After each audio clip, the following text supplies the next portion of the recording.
What's up, everybody, and welcome to another episode. Hit the like button, subscribe to my channel, and share the video. Hit the join button and become a member. Why? Well, members get exclusive content. Hit the bell icon on my channel so that you'll receive a notification every time that I drop a video, and you can go and check the video out. If you have not subscribed to the channel, please do so. Let's get into it. And this story takes us to Corcoran State Prison. Circa 1995, I was there. And I was in the hole at this time. In fact, I'm going to have to get into the story of why I went to the hole on one of these occasions. It was crazy. But I was in the hole at this time, as I said. At this time, China Doll from Peru was in the hole. Hell, my cellie was from Peru. My cellie was from Peru at the time in the hole. I told the police to put me in the cell with him, and we went in the cell together. And at this time, the Southsiders did not have the green light on the blacks. I brought you the story, or at least partially, when I got into another story about how the Southsiders had a green light on the blacks there in the hole in Corcoran, and how the whole politics are much different than the mainline politics. They just are. That's everywhere, even in the Los Angeles County Jail, as I've brought you stories before, illustrating the point. But here in the hole, everything was fine with the blacks and the Southsiders. And there was a Muslim brother in the hole by the name of Malik. We called him Brother Malik. That's what I always called him. That's what most of us called him. Brother Malik. Dark skin. He was short, but he was strong. He was big, extremely intelligent, very bright, had a very calm presence. We all looked up to him almost like an uncle. Us younger guys, me myself, I was 20 years old. I was 21 years old at the time. And we all looked up to Malik. He recommended certain books. He would talk to us out there on the yard in the hole about black history. And he was very knowledgeable about many things in America. And he would not hesitate to convey this knowledge to the brothers. We all looked up to Malik and appreciated him. He would share anything that he had, and he appeared to be nonviolent because of his calm. But he was indeed pro-black, and he did indeed love black people. Also, there in the hole was some dude named Diamond from Fresno. Now, he was a Crip. I forget exactly where Diamond was from. He was a light-skinned dude who was young. And he had not been out of the county jail for that long. This was his first prison. So he didn't really understand the politics and had not even been on the main line long enough to really be laced. But even there on the main line on the level 3 in Corcoran, you're not really going to be laced the way that you are on the level 4. You will not understand and really digest and absorb what prison is until you get to a level 4 prison. But there in the hole, Diamond and Brother Malik, they were cool. We were all cool with one another. We would come out to the yard, as I say, in the hole and play handball and really just work out. After the workout, we would all sit around the brothers and we would talk, and Brother Malik would be doing most of the talking. Once again, lacing us up with a lot of knowledge about the prison system, why it was set up, how it was set up, etc. I mean, we all really looked up to him because of his brain. and his demeanor, the way that he carried himself, again, very calm and collected at all times. Now, Brother Malik, he had a lawsuit going against the officers, the correctional officers there in Corcoran. Remember, Corcoran at the time, 1995, is when they were brutally unaliving inmates, black inmates, for the most part, had been investigated at some point for unaliving in excess of 8 inmates, 8 incarcerated people. Corcoran police have been known to beat people up, set people up, etc. It was very venal and corrupt in Corcoran at this juncture. They also had it out for the Muslims. I know this for a fact. There were other Muslims on the yard that the police had it out for at this time. This was right around the time of the Million Man March. In fact, the Million Man March had already transpired. And black love is forming once again, even inside of the penal system. And since, for the most part, the Honorable Minister Louis Farrakhan had been the one to orchestrate the march, the police in there in Corcoran were targeting some Muslims. They had searched Brother Malik's cell. I'm gonna have to get into that in a separate video. It's a long story, but they searched his cell and eventually they beat him up. They put hands on Brother Malik, the correctional officers there in Corcoran. This was here on BR.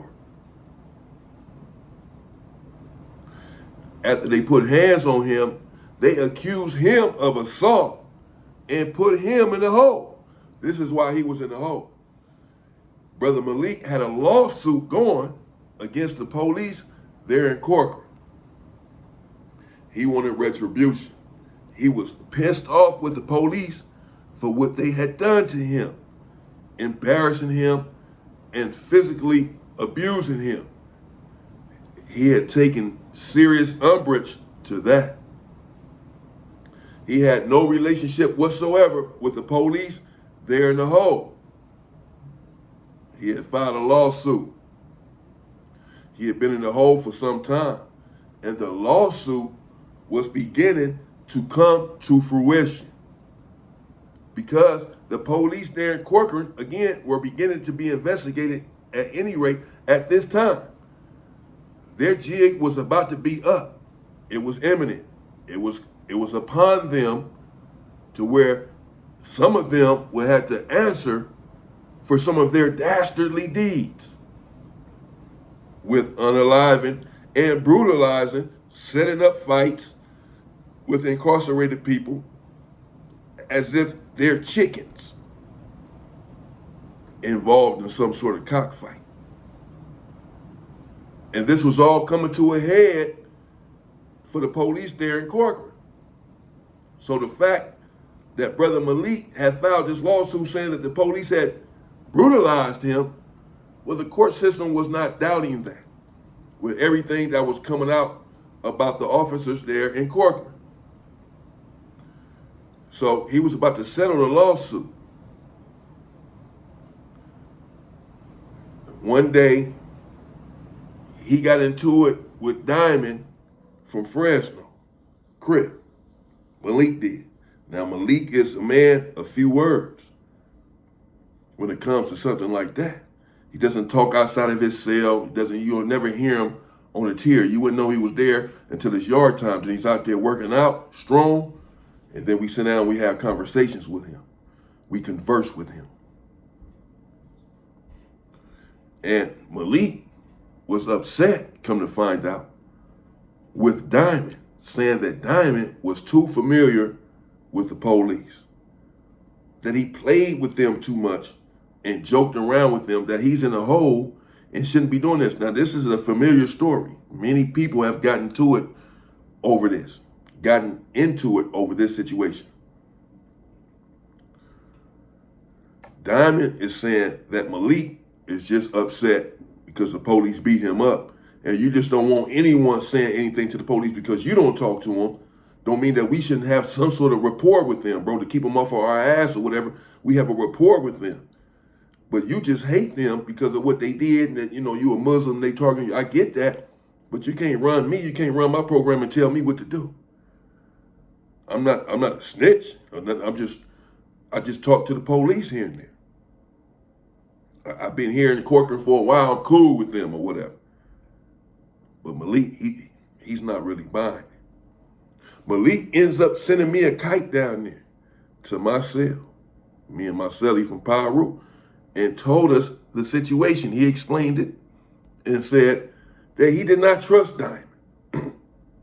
That Diamond was too familiar with the opposition, the Popo, the 5-0, and that he had a problem with that. And that the Crips really should check Diamond, that he's a Muslim.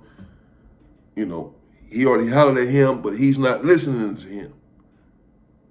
Basically, can somebody down here holler at the Crips or whatever? I'm like, man, I'm not getting involved in all that. I don't know. I'm not from Fresno. I'm not a Crip. None of that stuff. I ain't getting involved in none of that. Peru basically had the same attitude. But Brother Malik, when we came out to the yard, you know, he approached a couple of Crips that was there and was explaining to them what was going on. Diamond overheard this and came over there to where they were grouping up at, having this conversation, where Brother Malik was revealing to the couple of Crips that was there on the yard that in his estimation, Diamond was too familiar with the cops. And that, you know, as a black community, we should not be conversing with the cops. It makes us look weak, etc. So Diamond came over there, and you can just hear Diamond saying, man, what, man, why you speaking on me, bro? You know what I'm saying? What you saying? What you trying to say? You know, I talked to the police. I done told you already. You know what I'm saying? You can't run my, you just mad because, woo. And Malik like, man, you need to calm down. I don't do all that. And Diamond, well, he swung. This dude Diamond is like 21 years old. And Brother Malik had to have been maybe like 43, 42 years old. He's an OG Muslim, real smart, real intelligent, real down, a real soldier. Diamond doesn't understand the prison politics. You're not really supposed to put your hand on an older dude. That's a real one. Whether he gangbangs or not, the Muslims are not no joke in there either. They got their own car. They have their own faction. And they do go up with other cars. It has happened. And they do play with them things. All of that. So you have to be careful. But Diamond is blind to these facts. He has not been in prison that long. And he is too young to have been through anything relevant inside of prison. Him and Malik started squabbling right there on the yard. It was quickly broken up. And the Crips quickly grabbed Diamond and shook him up. The police didn't catch it. And so him, bro, what you doing, bro? Whoa. No, he can holler at us and let us know what's going on. Boy, you ain't supposed to put your hands on him. That's even what his own homeboys told him.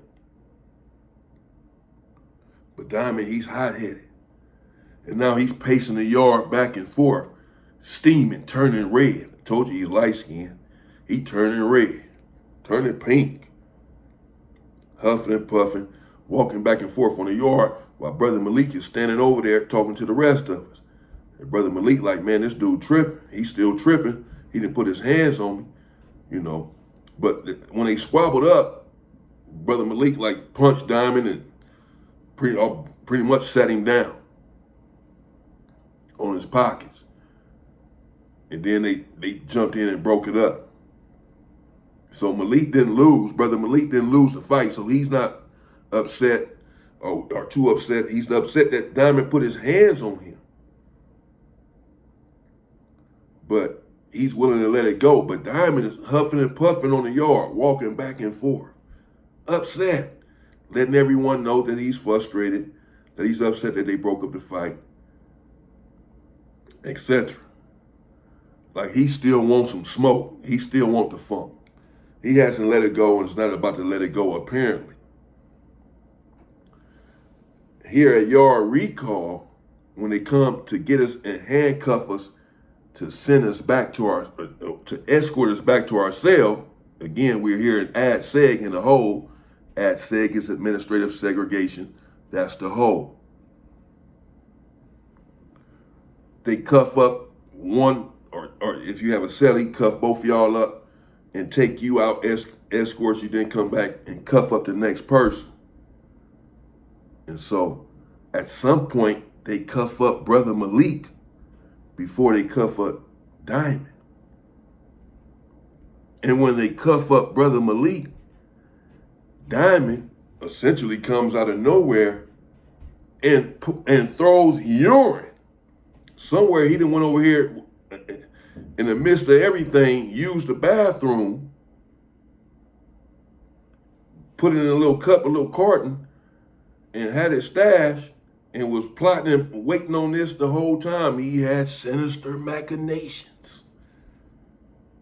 And he ran up on Brother Malik while he was handcuffed right there at the gate, waiting to be escorted out, and hurled the urine at him. Hit him all in the face with the urine. Everyone was shocked and appalled. What is going on? How could you do this to the brother? We just told you, man. Just got you up. Just broke this thing up. What are you doing? He just came from the whatever they county jail is out there. He just came from the county jail. And I know in the LA County, this is the sort of thing that goes on. A lot of piss is being thrown. Piss in a milk carton. Some people even shit in there and throw it on the police, throw it on somebody else, whatever. This is a prevalent thing in the Los Angeles County Jail. So whatever county jail he came from, he may have been in the Los Angeles County Jail, I don't know. Whatever county jail he came from, it's probably the same thing going on there. But this is something that you cannot do in prison. I've never heard of it happening in prison. Throwing urine on someone.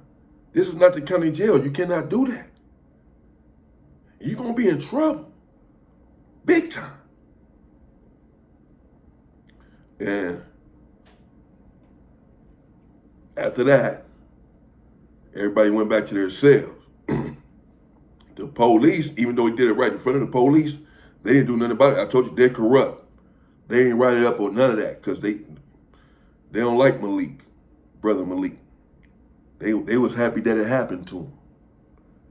So they didn't want to write the dude up. So they didn't make them keepaways.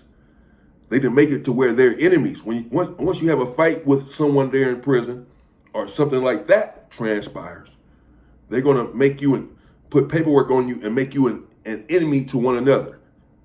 A then so-called keepaway, where you cannot be on the same yard or even the same prison with this person that you had this dispute with. But they didn't even write paperwork on this situation. And so they're not keepaways from one another. And not long after, Brother Malik, he went back to the yard. His lawsuit was pretty much coming to a close. And the police had let him out of the hole for the assault and pretty much dropped the charges. They're pretty much now admitting that they had assaulted him, not the other way around. So he's out the hole. And he goes back to Bill. The police that was there that had assaulted him had been moved, resigned, etc. They put him back right where he wanted to go, to the same yard.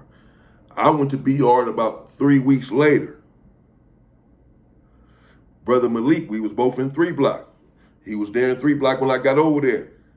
And he was still steaming about that situation, about the dude. He took that as so much, the apex of disrespect. He's a Muslim, a religious man.